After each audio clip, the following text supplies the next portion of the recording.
Absolutely. I think that there is too much optimism. First of all, I'll agree with you fully. I think there is a big expectation that this is going to be a V-shaped recovery. Second quarter being very bad, and then third quarter onward, a recovery takes place. Gives you no room for a secondary wave to develop, Nancy. That is one big problem. The second is the assumption that corporate earnings are going to come back, and the valuations of the S&P 500 is well over 20 times. We are at record high levels, and we are simply not going to have corporate earnings to support it. Third, if you have a long drawn recession, it's not my forecast, but it's clearly a possibility, and if it extends into 2021, the equities are going to be seen to be much higher valued than they should be.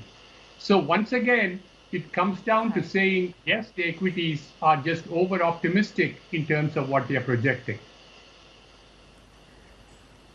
And do you have any idea by how much so that people are in terms of what they're pricing in? I mean, if you're advising clients, are you looking at a small correction here? Or are you looking at a full retest of those March lows?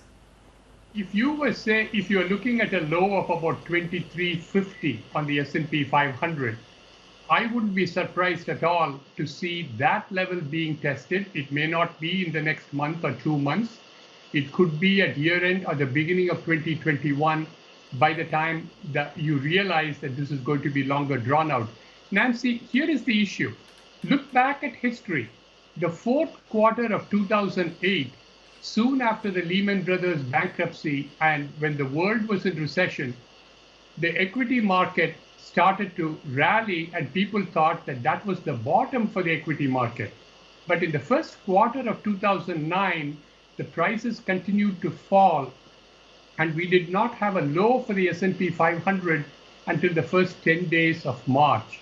So this is typically how a bear market rally works, and that is, I think, exactly what we are going through today. It's hard to tell how low it goes in testing the lows, and it is very hard to say when it is going to happen. All I would say is give yourself another 10, 12 months for that to happen.